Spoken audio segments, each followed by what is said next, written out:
तो ऐसे ही 8 नहीं 80 साल बीत जाएंगे और हमारी पीढ़ी एक एक करके चलती जाएगी और ऐसे ही ये इस मुल्क में नहीं चलेगा, इसको नहीं चलने दिया जाएगा।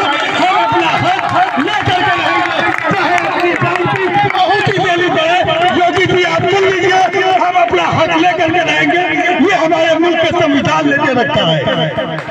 आदरणीय MLC साहब, हम आपका दोबारा शुक्रिया अदा करना चाहेंगे कि आप हमारी दुख तकलीफ को जानने समझने के लिए और उत्तर प्रदेश के सबसे बड़े सदन में हमारी बात को पहुंचाने के लिए आए हैं। मैं आपसे आशा नहीं पूर्ण विश्वास रखता हूं कि इंशाअल्लाह ताला बहुत जल्द आप हमारी पीड़ा को किसी भी सूरत से हमारे मुख्यमंत्री जी, हमारे कैबिनेट मंत्री जी से कह करके इंशाअल्लाह हमारी समस्याओं का समाधान कराएंगे। ये शिक्षक आज की डेट में जिंदा नहीं है, जिंदा लाश है ये सामने, आप ये समझ लीजिए। इन्हीं अल्फाज के साथ मैं अपने नेताजी से कहेंगे कि आप हमारे लिए बेशक है। उत्तर प्रदेश के कोने कोने से आए हुए हमारे मदरसा के सभी शिक्षक भाइयों और सभी बहनें, मैं आप सबका हृदय से स्वागत करता हूं, अभिनंदन करता हूं। साथियों, मैं ये बताना चाहता हूं आप लोगों से कि बाबा साहब भीमराव अंबेडकर जी ने जब ये संविधान बनाया तो संविधान में ये व्यवस्था सेकुलर की दिया।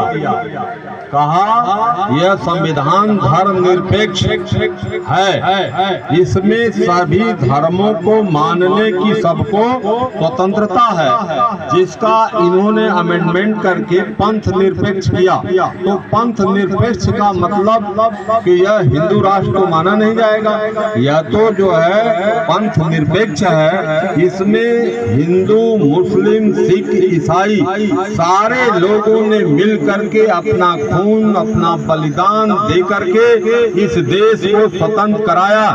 यह देश किसी के बाप की जागीर नहीं है, यह देश सबके खून और पसीने से स्वतंत्र हुआ है। आज कुछ लोग इस देश को अपने बाप की जागीर समझते हैं, यह बिल्कुल गलत है। यह लोकतंत्र में सबको अधिकार है अपनी बातों को कहने का, करने का, अपनी अभिव्यक्तियों को स्वतंत्रता है। जब अम्बेडकर साहब ने देश का संविधान बनाया तो संविधान के आर्टिकल 19 के सब क्लास 1 में लिखा right to freedom of speech and expression. उन्होंने कहा कि इस देश के हर नागरिक को अपनी बात की अभिव्यक्ति का अधिकार होगा। तो इस अधिकार के तहत जो है सभी लोग धरना, प्रदर्शन, आंदोलन करते हैं, लेकिन लोकतंत्र की हत्या ये सरकार कर रही है। ये धरना, प्रदर्शन, आंदोलन भी नहीं करने देती, अपनी बात भी नहीं कहने देती है। इसलिए इस सरकार की नीतियों का हम घोर निंदा करते हैं।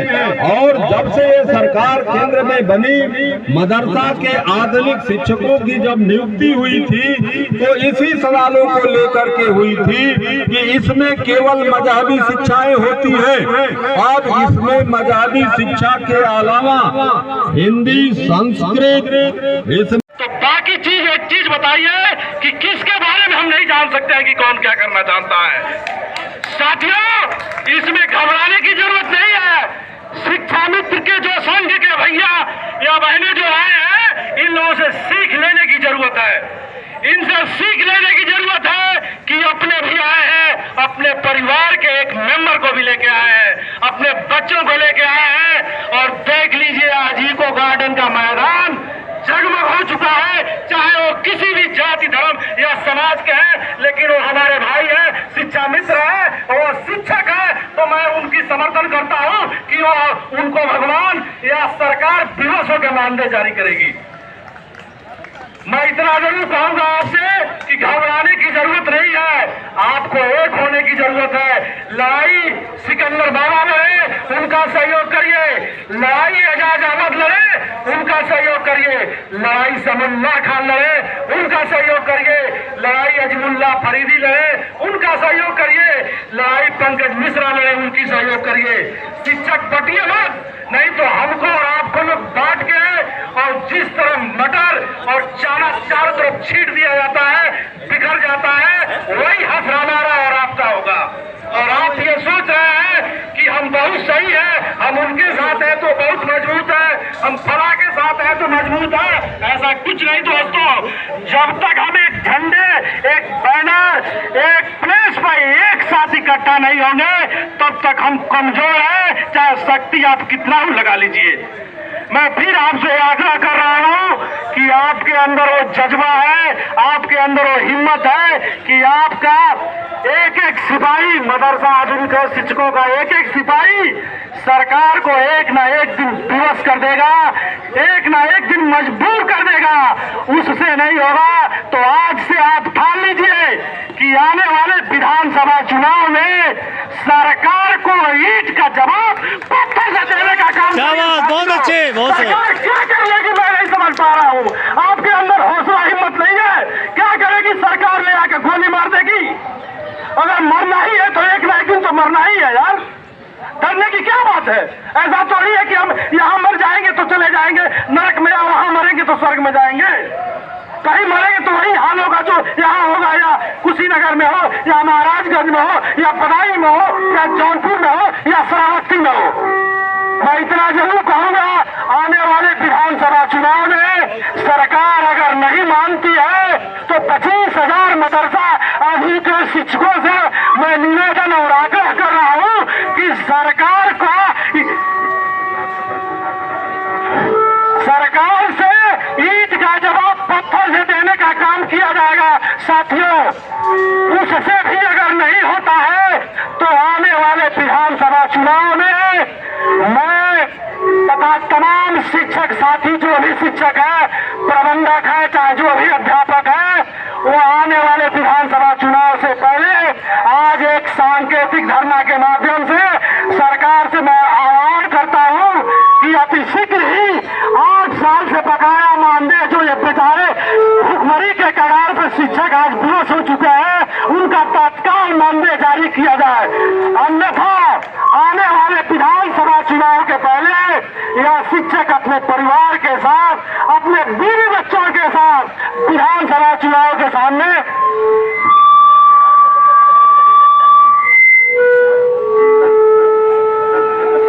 चलिए साथियों, हो सकता है मिस्टेक हो जाए, ये कोई जरूरी नहीं है कि हम जितना बोल रहे हैं सब सही है बोल रहे हैं, उसमें कमियां भी हो सकती है। आने वाला विधानसभा का जो सत्र चलेगा उसमें मैं चाहूंगा जितने साथी मेरे दोस्त हैं, विधानसभा सत्र के पहले अपने बीवी बच्चों के साथ विधानसभा का घेराव करने का काम किया जाएगा।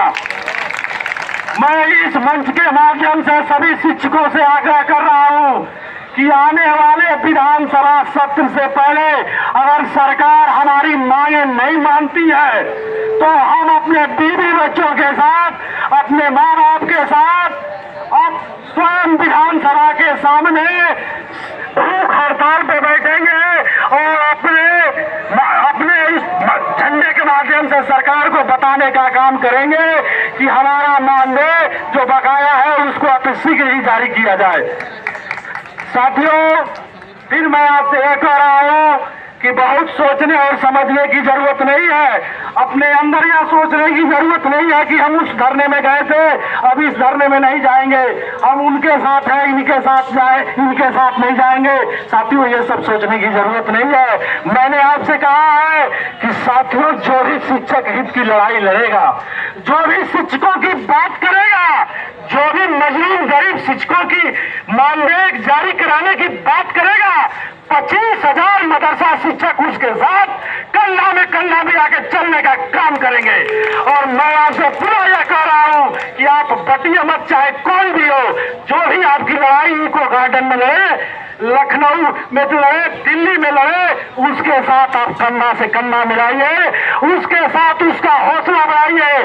कोई भी शिक्षक अगर कहीं भी बोल रहा हो या किसी तरह की कोई बात कर रहा हो तो कमेंट करने से पहले आप सोच लीजिए कि वो भी एक शिक्षक है, वो भी मेरे ही तरह भी, उसके पास भी मान सम्मान है, उसके पास भी इज्जत है। उसको हम नहीं कुछ कर सकते हैं तो इतना तो जरूर कर सकते हैं कि बेशक मास्टर आपने जो बोला है काबिल तारीफ बोला है, मैं दाद देता हूं कि आपने अच्छी बात बोला है। इतना तो हम कह सकते हैं ना कि जो शिक्षक बोलेगा जब उसको हम पीछे से उसको हम पिन करेंगे तो क्या वो मंच पे आएगा? क्या हमारी लड़ाई लड़ेगा? क्या हमारी अगुवाई करेगा? क्या हमारी बात करेगा? हम अपनी बात कह नहीं पा रहे हैं, दूसरा कह नहीं पा रहा है, और तीसरा जब हमारी बात कर रहा है तो उसकी कमियां निकालने में हम लगे हैं, उसकी कमियां निकालने में लगे हैं। साथियों आप बताइए लड़ाई कौन लड़ेगा? जब आप नहीं लड़ेंगे, हम नहीं लड़ेंगे, तीसरा लड़ाई लड़ रहा है तो उसकी कमी निकालने में लगे हुए हैं। लड़ाई ऐसे नहीं लड़ी जाती है, लड़ाई ऐसे लड़ी जाती है। आज देख लीजिए शिक्षा मित्रों की संख्या, वो भी हमारे भाई है। देख लीजिए आज वो भी आए हैं, अपने बीवी बच्चों को लेके आए हैं। महिलाएं अगर आई है, वो शिक्षा मित्र है तो अपने हस्बैंड को भी लेके आई है। हमारा भी दायित्व है, हमारा भी फर्ज है कि इसी तरह आने वाले विधानसभा सत्र के पहले अगर सरकार नहीं मानती है तो हमको भी विवश होकर यही कदम उठाना पड़ेगा।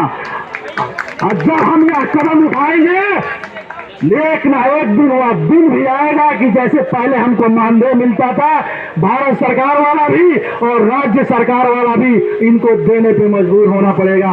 साथियों मैं आपसे एक बात और भी बताना चाहता हूँ, माननीय ओम प्रकाश राजभर जी को आज कैबिनेट मंत्री है, अल्पसंख्यकों को उनके कार्यालय तक यह खबर पहुंच चुकी है कि 5 तारीख को विशाल धरना प्रदर्शन का आयोजन आधुनिक शिक्षकों द्वारा किया गया है। उनका कोई प्रतिनिधि या स्वयं माननीय मंत्री जी उनके जो कारिंदे उनके प्यारो है लगातार उनके संपर्क में, हमारे संपर्क में वो 8 दिन से है। हो सकता है कि कहीं आज तो संख्या ज्यादा है, नहीं तो हो भी सकता है कि माननीय ओम प्रकाश राजभर जी को भी हो सकता है कि आना पड़े, हो सकता है कि आ भी सकते हैं वो। अगर वो नहीं आते हैं तो उनका कोई अपना कार्यालय का पीआरओ या जो भी कोई हो आज आपका ज्ञापन लेने के लिए स्वयं वो चल के यहाँ आएगा मदरसा आधुनिक और शिक्षकों का ज्ञापन लेने के लिए। तो